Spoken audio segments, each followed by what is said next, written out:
First tonight, it is a transportation project many on Charlotte City Council and the CEO of CATS himself say may not work in its current state, leaving many to wonder what is next. Good evening, I'm Brian Blakely. And good evening, I'm Alicia Barnes with the Gold Line. Has been a hot topic for many, and now the council has delayed approving money to start the process for its next phase. Queen City News reporter Will Lewis live on Elizabeth Avenue tonight, where problems with the Gold Line have been happening since the line went live. Will?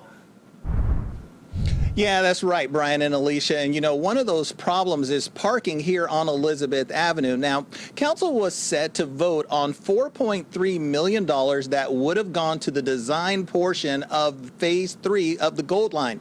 That's until members started talking about issues on the line. The Gold Line streetcar honking at cars blocking its way is a normal occurrence on the corner of Elizabeth and Hawthorne. Even Charlotte City Council members are wondering how to fix this problem. We've had issues with not only the construction of both Phase 1 and Phase 2 of this project, but we've had issues with the operation of this project even once the construction headaches have ended and service has begun. People not parking properly and a lot of stops along the line. Currently, there are 19 stations packed into 4 miles, according to CAT CEO John Lewis. Streetcars, particularly urban circulators, are designed to compete with those people who are walking or riding scooters or bicycles in the urban core. Some on council agree that a person could make it to Uptown faster by walking or riding a scooter.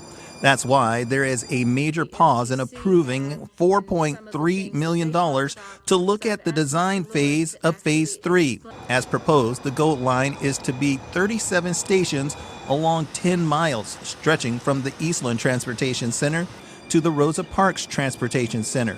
Lewis even said, as currently designed, he has doubts. When you get to 10 miles, you can't operate a streetcar. You can't have the mode stopping every block, every 2 blocks, like we do in the urban core, or else it would take you 3 hours to get from one end to the other.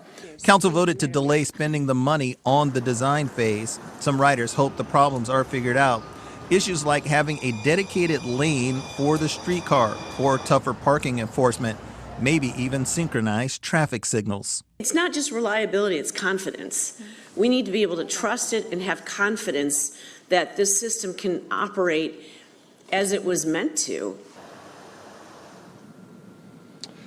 Yeah, council is going to be talking about a lot of those issues. They delayed that vote on the design phase until June 13th. But get this, if council decides not to approve that money for the design phase, it could mean not finishing the Gold Line as originally proposed. We're live in the Elizabeth area. Will Lewis, Queen City News. Will, thanks for the update there. So what City Council is looking to pump millions of dollars into right now is the home of the Charlotte Hornets, the Spectrum Center.